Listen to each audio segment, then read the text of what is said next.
খরগোশ প্রতিদিন সকালে দৌড়ায়, নিজেকে জঙ্গলের সবচেয়ে দ্রুত প্রাণী ভাবে। একদিন সে এক ইঁদুরকে বলল, তুই এত ছোট, তোর কোন কাজে কারো উপকার হয়? ইঁদুর মাথা নিচু করে বলল, ভাই, গর্ব না করে আল্লাহর দেওয়া গুণকে কাজে লাগাও। কে কখন কাকে দরকার হয় কে জানে? খরগোশ হেসে উড়িয়ে দিল কথাটা। পরদিন দুপুরে খরগোশ জঙ্গলে দৌড়াতে গিয়ে শিকারীর ফাঁদে আটকা পড়ল। চিৎকার করে বলল, কে আছো? কেউ বাঁচাও!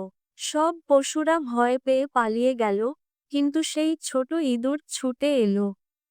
ইঁদুর আল্লাহর নামে শুরু করে তার দাঁত দিয়ে জাল কাটতে লাগল। শেষে খরগোশ মুক্ত হল। খরগোশ কাঁদতে কাঁদতে বলল, তুই আজ আমার জীবন বাঁচালি। আমি ভুল করেছি।